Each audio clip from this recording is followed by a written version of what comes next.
How's it going, everybody? This is Carlos, one of your hosts of the Bring on the Blitz podcast, and we got the one and only Rios tonight. How's it going, Rios? It's been a wild off season. It hasn't really officially started yet.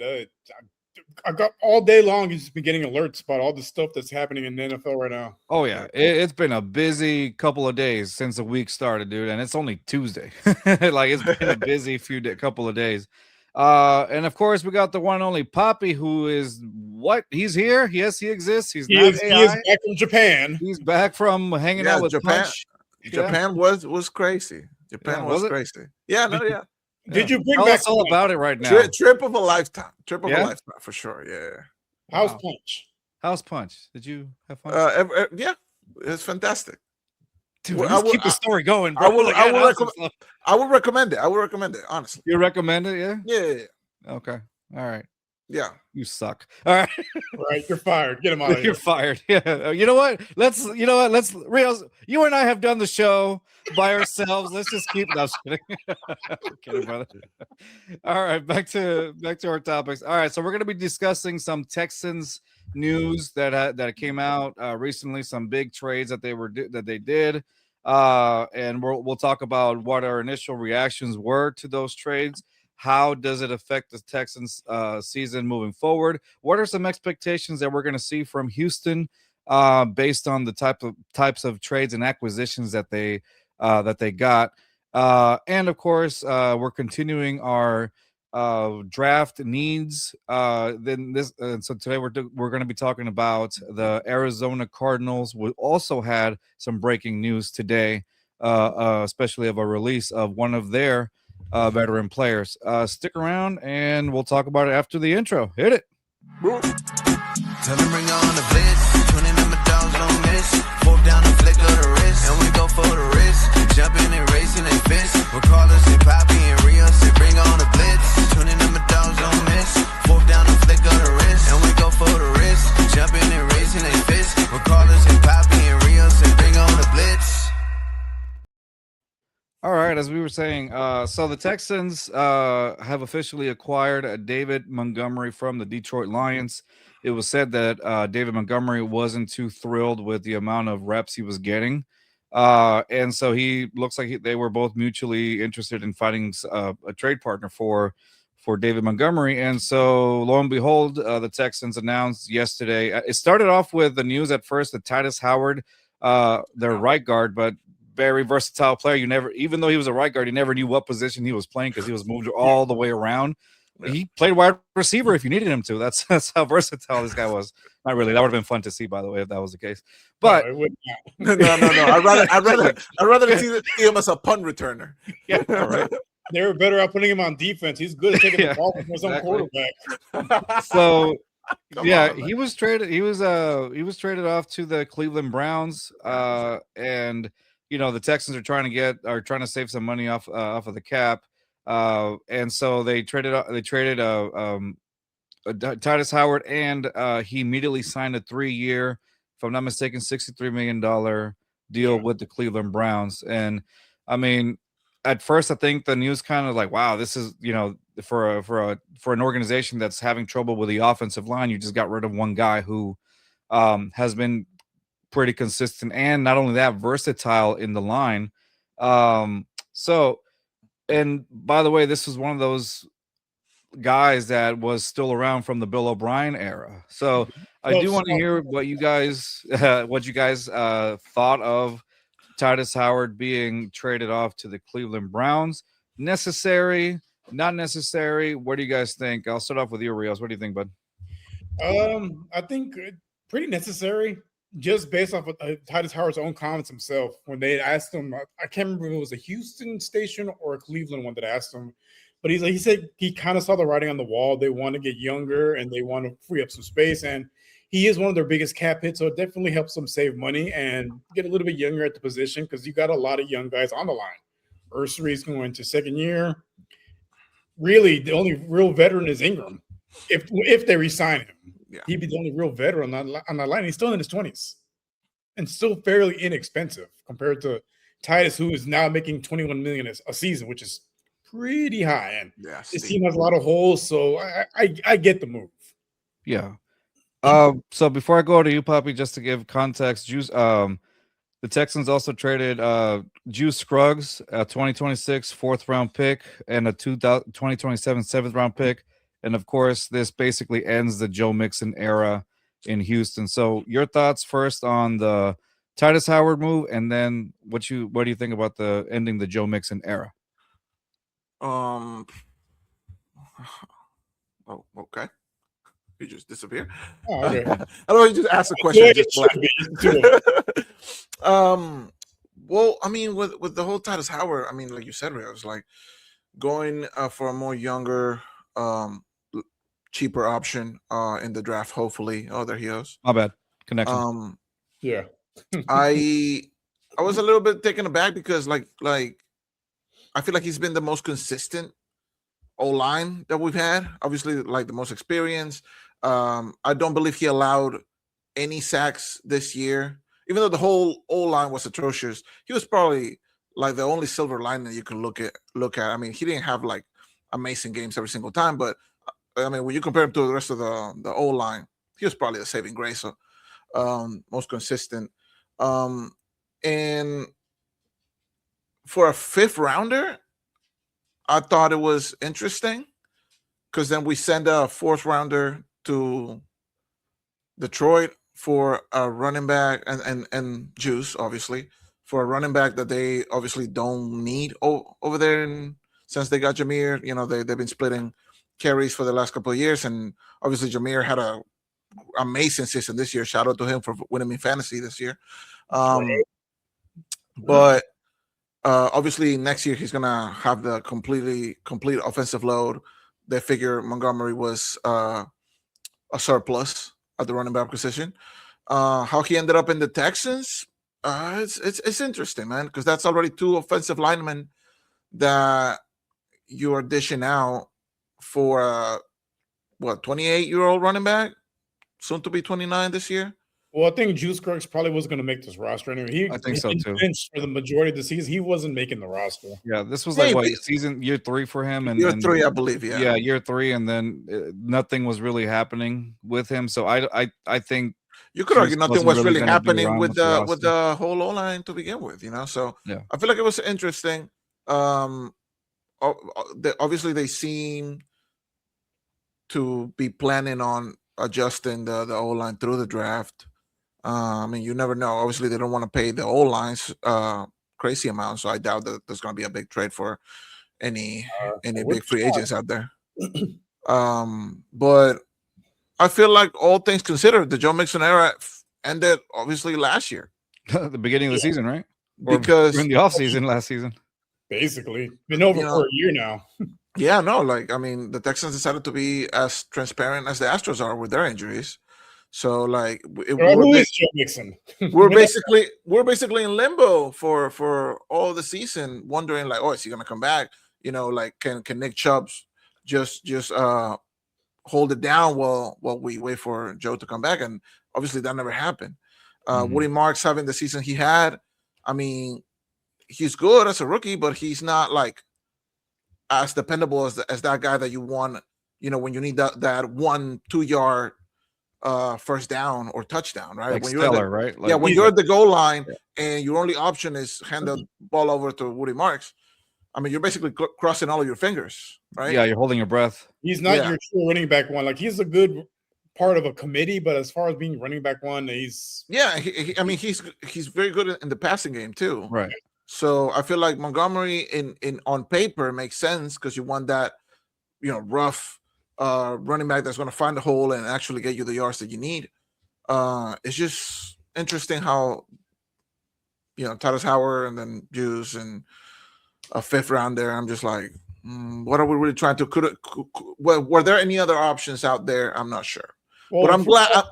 At least before you say anything, I am happy to say that we have a running back going into next year. You know, because even though Jameer took the big load of the offense, I feel like there's still a running back in Montgomery, good enough. We, a 1-2 punch with Woody Marks. I feel like that we can make something work as long as we can work on the O-line as well. Mm-hmm.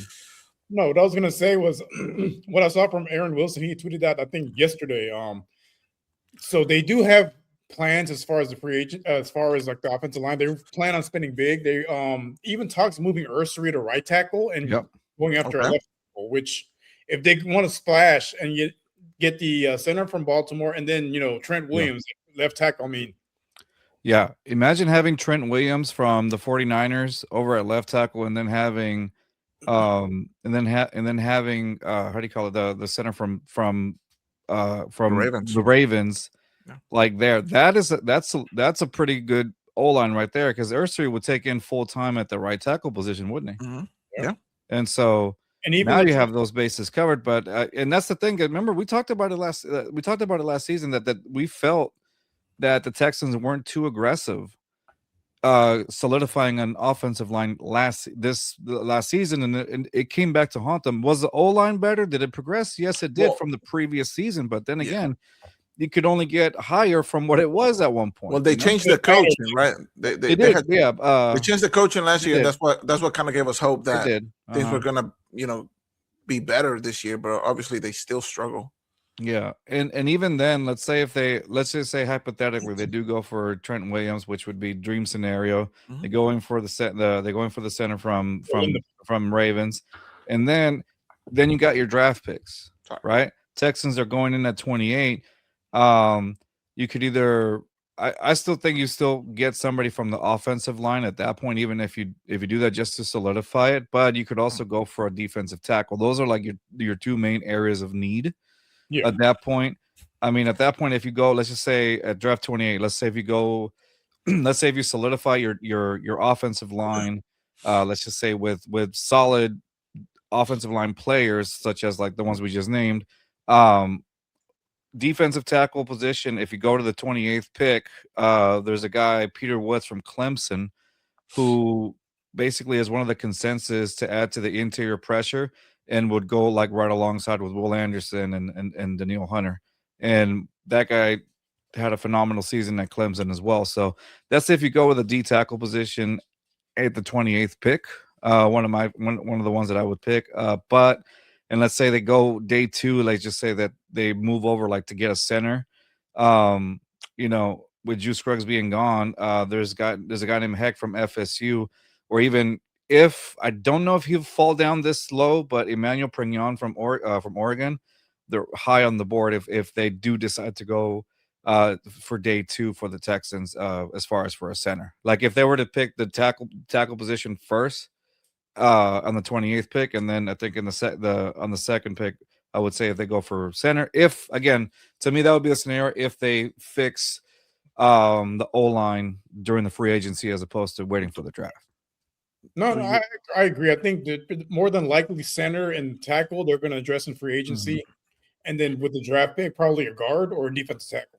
Yeah, in either order for the first round. I wouldn't be shocked if they trade out of the first round, especially if they have a strong free agency. Just stockpile those draft picks. No. That's how they're able to get the Montgomery traded, because they had an extra 4th round pick and they sent it to Detroit. Now let me ask you, you know how Jimmy Ward's release was today officially, right? Jimmy Ward's release. What do you think of do you think that they could keep an eye on Caleb Downs if he enters for that? What do you think? Could it be a possibility for Caleb Downs? If he's still there when they're drafting, do you think he's gonna?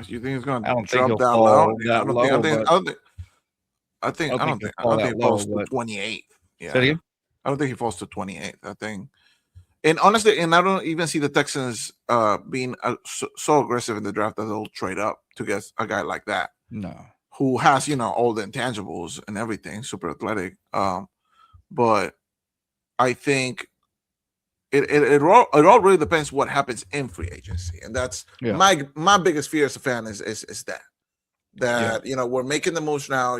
We get the running back, letting go of these offensive linemen, and then now it's just like, okay, we got to do something to address what needs to be addressed, because obviously you do not want a whole brand new O-line just of rookies, right? Yeah.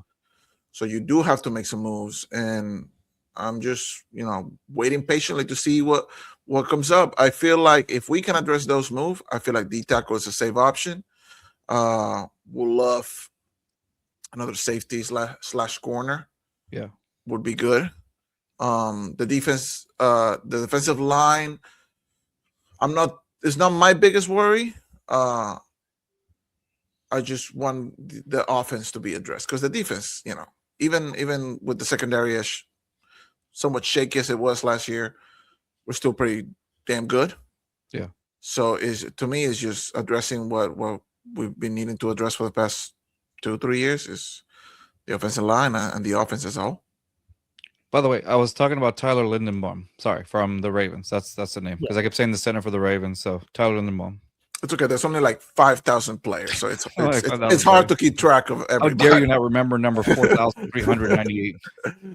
No, but going back to Caleb Downs, I think if he goes past 15, I think the middle of the draft is kind of like where he goes. Yeah, thank you. Now, if he falls past that range, I wouldn't be opposed if they got aggressive and tried. Right, that's what I'm saying at this point. I mean, I'm just saying because this is in the secondary, if again, maybe not your dire area of immediate need, but I mean, the safety position was probably the weakest part of the defense, wasn't it? Yeah. I mean, a guy like Caleb Downs, I don't know. I think that would be Caleb Bullock and Caleb Downs. All the Calebs. You had all the Jalen's last season. Now you get all the Calebs. Yeah. Who's in from Ohio, from Iowa State that on the draft that they're going to pick up because this is a cyclone derby over there with the Texans. Everybody from Iowa State. For real. Yeah. Because your two receivers are from there. One of your defensive backs is from there. Yeah. Do we think Joe Mixon ever plays football again?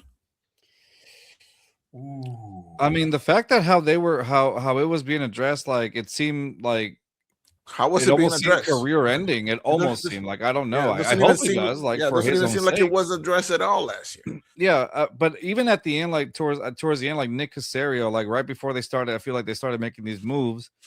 When you start going and getting second opinions, I think Rios brought this up at one point. Like when you start going out and getting second opinions from other doctors and things like that, that's not a good sign. That just tells you, whoa, what's happening here to the fact that you have to go out and get your own second opinion from somebody. You have to go and, whatever it was, that it didn't seem like a good sign. Now, will he ever play?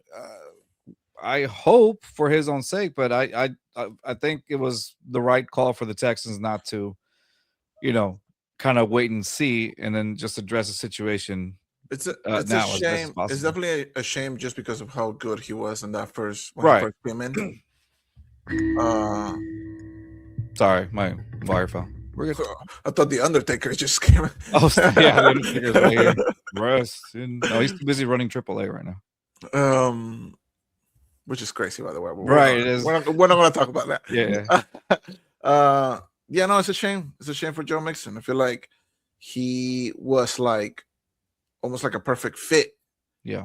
When he first walked through the doors, and the fact that we haven't seen him play football for over a year now, it's a shame.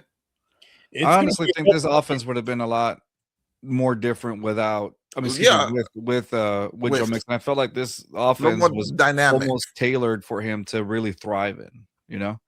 And it's just kind of like, well, the offense was a part, and then because you really had to, if you think about it this way, you had Woody Marks that came in. Woody Marks, I think for the time that he was in there, you had a mixture of Jahar Jordan at one point. Once you were out with Joe Mixon, you had Nick Chubb, and Nick Chubb, it wasn't the Nick Chubb that you once knew. Obviously, you got the latter part of Nick Chubb, and then you have Woody Marks, and then you had Jahar Jordan, and it was kind of like splitting the reps in between those three. And even then, Woody Marks had over 500 yards this past season. And then he, so it was kind of like up in the air for the running back position. He was consistent, but like you mentioned earlier, I don't think he wasn't the stellar guy. This is why you go out and get a guy like David Montgomery. Because you think that Woody Marks isn't going to be your stellar guy. He's going to be a good, he's going to be your second guy, if anything, split the reps with him or whatever. Yeah. But that's what I believe. I think it would have been a lot different with Joe Mixon. With David Montgomery, he had more yards and more touchdowns on less touches than Woody Marks did. Yeah. And a lot less playing time as well. Yeah. And that's the thing. You always, every time with Morty Marks, this is not a disrespect to Morty Marks. It's just the fact that whenever you saw him out there, like Poppy said, I think like we said earlier, like you would hold your breath just for him to catch 2 yards. Yeah, you know. And every game he was in the tent. I'm like, yeah, it seemed like every game was like, that's it. He's done for the season. He's injured and he's back out there. I'm like, oh, yeah. Okay. Okay, well, got it. So I don't know. It's interesting for sure. I still think these were the right moves, but I know the Titus Howard thing. So it just makes you think, okay, how aggressive? Because I think the Titus Howard move is justified if you're really that aggressive in the free agency to get a stellar person like Tyler Lindenbaum, Trent Williams, as those have been rumored. But you have to be aggressive in order for that to be justified. Because if not, then at that point it's like, what are you doing? Like, the whole point was to improve the offensive line, not deplete it. It'd be a repeat of last season where they essentially, gut the line, try to, reshape it, and then you bargain hunt. Right. And it doesn't work that way. It doesn't. So we'll see. We'll see what happens. One of the guys. So that kind of puts it to perspective because Kenneth Walker was one of those other guys that was rumored that the Texans were targeting. They went with David Montgomery. So that just means, hey, Kenneth Walker is officially a free agent. So that means he's gonna get the bag. He's gonna, and that's the biggest thing. He has such a Super Bowl, such a playoff run that he's gonna get the bag wherever he goes. He's gonna get the bag. You get 2 years of David Montgomery at $7 million a year. Kenneth Walker is going to come in at least 14 or 15 because Javonte Williams from the Cowboys got around $8 million. So that's kind of set the floor as far as starting running backs, and a guy that's the Super Bowl MVP easily $15 million a year. And the thing is, he has the notion of, remember the Seahawks O-line wasn't nothing to really brag about. So he performed with an O-line that was not as good. No. And a quarterback that I mean, serviceable. Yeah, serviceable quarterback.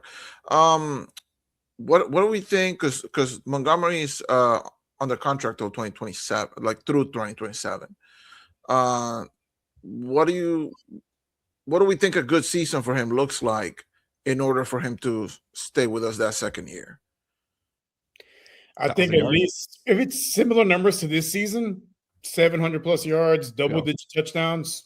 That's you think he gets double-digit touchdowns with David Montgomery in the last 3 years has more touchdowns than all the Texans running backs combined the last 3 years. Oh, that doesn't. Who are the Texans running backs? Mixon, guys, but still. Joe Mixon for almost 1 year, and so just a heads up, because I know you brought this up, Poppy. Montgomery's under contract to 2027. With the final, this is the final breakdown, kind of. So the total remaining value approximately $18.25 million over 2 years. Average salary is about $9.12 million. 2026 cap hit will be $6 million. 2028 base salary $5,490,000. And 2027 base salary is 7.49 with the cap hit scheduled to rise to $9 million. He'll be 29 going on 30 at that point. Yeah. I think the good thing about him is he doesn't have a lot of wear on those tires. Yeah, especially because he been splitting carries over in Detroit. Essentially his whole career, because when he was with the Chicago Bears, they drafted him to be the lead guy, but he was splitting carries. And then he goes to Detroit and same thing, splitting carries. And the good thing is that you have him. And this season is only gonna have like a $6 million cap hit for the Texans, which is manageable for them. It's manageable. I just don't know if the Texans are looking at this as, okay, this is gonna be our guy this year, and then we'll see what happens next year, or if they're just gonna be like, okay, Mr. Put a ring on it, or Mr. Right Now. Like this is gonna be our guy for the next 2 years. We won't even touch the running back position anymore. We'll just worry about everything else. Me personally, I think honestly it's going to depend how the draft shakes out. But I think if a guy like Mike Washington falls, you always want to keep an eye out for any talented guys out there. If he's there around 28, I mean he's the fastest running back in the draft. So do you get him instead of like a safety or a D tackle at that point, or? Well, like I said, it's all really going to depend how this draft shakes out, because I think this is going to be a pretty defensive heavy first round. So Yeah. some skill position guys might fall. I think it's gonna be defensive heavy, man. Yeah. So Offensive line heavy. Because outside of Mendoza and Jeremiah Love, it's all gonna be in the trenches afterwards. Yeah. And then the tight end from Oregon, who essentially guaranteed himself a top 15 selection with his combine. Sadiq. Yeah, it's gonna be a pretty trench heavy draft. Yeah, it is. All right. So speaking of which, I want to transition over to the Cardinals, which is who we're talking this week about as far as draft picks is concerned. They hold the number 3 overall pick for the 2026 NFL draft. And now with a significant hole at quarterback that they need. Yeah. I mean, was it a surprise that Kyler Murray was going to be cut? No. When they benched him, when they shut him down for the season, you knew the writing was on the wall. Yeah, it was a wrap at that point. Yeah, so they released him that they told them that they were going to release him at the start of the new year league, which is on March 11th. Yeah. Basically, Arizona is going to take a $54.7 million dead cap hit for 2026. Just for the 1 year, okay. Right, because Murray has 30.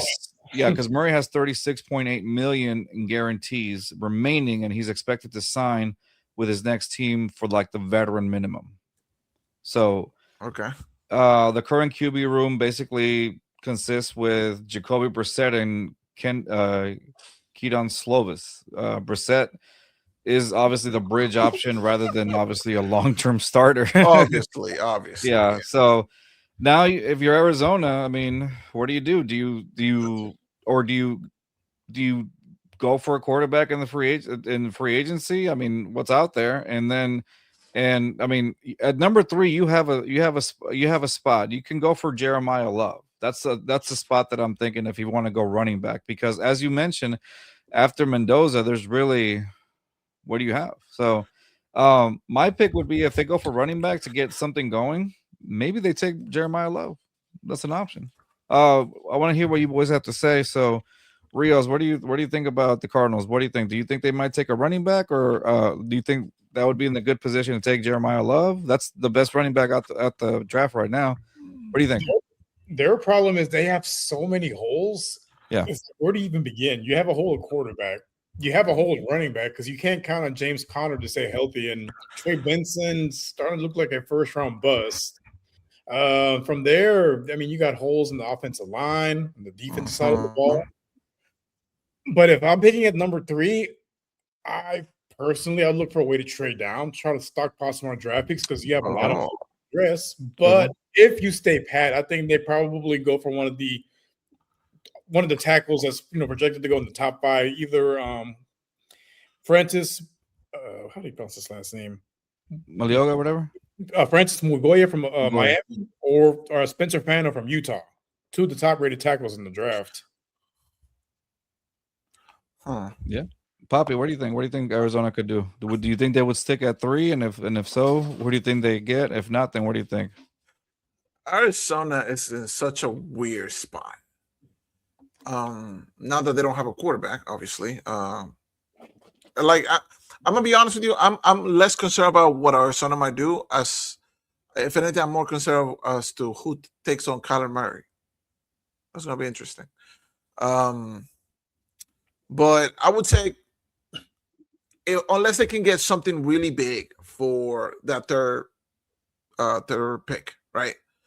If there's a team desperate enough, that wants to move up to a top 3 pick, okay, go for it, right? Trade it away, trade down, and just work on things let's see where the chips fall. But I think Arizona should just go ahead and just focus on defense. Focus on defense. Wait till next year to figure out the quarterback stuff. Jacoby Brissett will get you maybe 3 wins, 4 wins, maybe, with a somewhat competent defense. So you'll probably have a high pick next year as well. So I feel like this year should either be stockpiling picks or just work on the defensive side of the ball. Let everything else work itself out. There's a lot of options too at defense. Yeah. We've seen Arizona, in the past. Play with free agency here and there. I don't think they need to do anything too aggressive. Yeah. I'm just wondering where Kyler Murray could end up. Miami. Watch them. I mean, quarterbacks. what if the Cards get Tua? Arizona gets Tua. Miami. So they'll just cut Tua. They just swap QBs. Just swap QBs, and then they still take that cap hit. Because I'm just looking at teams that may need a. There's a lot. Minnesota. Serviceable. Minnesota could be one. Steelers, if they move on from I don't even know what the Colts might be one. No, I mean they didn't. What's it called? It's not a franchise tag, but they did something with Daniel Jones. It's like a transfer tag, right? Transition tag. He's not going to play all next season. He's done. So the big three free agents that there are right now for quarterbacks are only Kyler Murray at recent, Malik Willis, and Aaron Rodgers. Yeah, exactly. So I think and Tua, and Tua. If I'm Miami, why not? If I don't even know what kind of draft pick they have this year, but why not? Just go for it.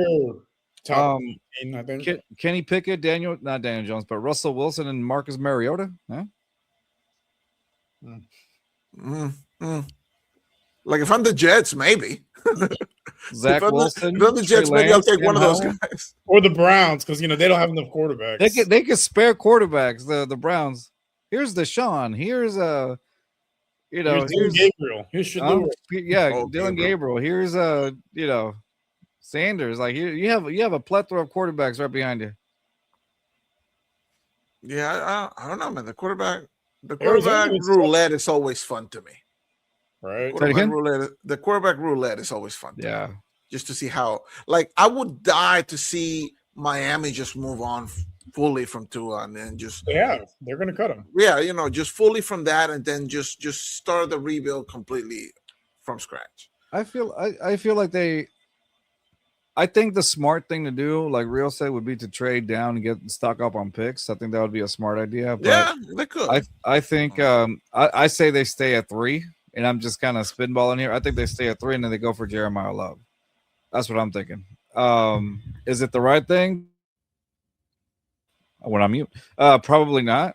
No, but I think they're gonna. I think they'll go for Jeremiah Love and try to get something going there. And I think they may target a quarterback in the later rounds for to see what they have. Like we said, this isn't really a strong quarterback class aside from Fernando Mendoza, but you could do something. You could try to do something with Ty Simpson from he was. Do you think they get? Do you think they get a quarterback in a later round and then just? I would say probably the later round, but not just give him the keys. No, not give him the keys, but like you said, why not that as a bridge quarterback? Why not give him the keys? Well, you don't want to win this year anyway. If you're the Cardinals, you want to lose on their development, having them. Yes, you want some development. Yeah, because as the quarterbacks besides Mendoza, like Mendoza's a day one starter. The other guys, they're gonna need some development. I mean, he's only a day one. He's only a day one starter because he's going to the Raiders. Oh well, yeah. Mendoza, he looks great. But then at that point, you could make the argument about the Cardinals too. You see what I'm saying? Right. So that's why I feel like the Cardinals lose nothing. Like if the Raiders get Mendoza and it doesn't work out, the Raiders look foolish. If the Cardinals get anybody and it doesn't work out, obviously. Yeah. Well, the thing about it, though, and Rios and I have talked about it, the difference between now, the reason why it's a little bit more serious is because the Raiders have Clint Kubiak to back them up as a head coach. Yeah, true. Which is an offensive-minded coach who's proven. He's a Super Bowl champ, Like, this is and he comes from that Kubiak, Mike Shanahan tree, which gives Fernando Mendoza the best advantage because it's a very QB-friendly system. And he got pieces in place with Janty and Brock Bowers. Yeah. It really is a wide receiver. And that's why, like, Fernando, even though like people will talk about the Raiders, but at this point now it's like, okay, they're having some set pieces. It looks like it's going in the right direction. I mean, maybe Tom Brady did have a pretty decent influence on the Raiders. Now, you know what I mean? Imagine that. So he knows a little bit about winning. yeah, well, I think he knows a little bit about football. Just a little bit. It's a smidgen. Yeah. But maybe they might turn it up, and on our other show we had our other friend who's who talks Chiefs. I mean, we talked about it, and we're like, hey, how do you what's now you're gonna have a guy that's coming in with an offensive minded coach, who's a Super Bowl champ from that Kubiak tree line, who has a very QB friendly system. And then you have Mendoza who balled out, brought Indiana up to the national championship, and then not only that, you can tell that he's a proven player who high IQ, very tenacious. Like you saw the hits that he took against Miami, like bruises, all like he didn't care. You could tell that he's a team first kind of dude. So yeah. He very wants football to win. focused. It doesn't seem like he's in it for himself. So exactly. So and so that shows leadership, and that's just starting out. I can't even imagine what it's going to look like as he develops into a more experienced quarterback. Who's number 2 in the draft? Is it the Jets? Jets, yes. Okay. And they also need a quarterback. Sure. The Jets need everything. That's why I said the Raiders are in a really good position. There's no way they would trade down unless they gave them 8 draft picks for the next, the next 8 years or whatever. 8 draft picks in the Statue of Liberty. Yeah. Swing it over. Yeah. Yeah. No, I mean, yeah. Like we said, Cardinals either stuck draft picks or just take a swing. No, just take a few swings. Yeah. That's been their game plan the last decade. It hasn't really worked out for them. Well, yeah, but I feel like the last decade they've been swinging with a pickleball racket and their eyes closed. I feel like be a more educated swing. Yeah. All right. Well, I think we covered what we needed to. We kind of gave our predictions of what is to expect. Believe the Titans are next. As far as on the order of the draft, they have the 4. That's another team that could use help in a lot of positions. Yeah, they have a lot of holes. Yeah, so it'll be interesting to see what's going on. Yeah, so that's it, guys. So that's gonna be it. Poppy, thank you for joining us this week. Rios, thank you as always. So we will see y'all next week. No, yeah, maybe next week. We'll see what's up. I don't know. I might be out of town. We'll see. Where are you going? You going Japan? San Antonio. Yeah, I'm gonna go finish the job you didn't do with Punch. San Antonio is the Japan of bring our boy home. Bring our boy home. All right, y'all. All right, that's gonna be it for us today. We'll see y'all when we see y'all. Peace. Tell them bring on the Blitz. 20 number dogs on this.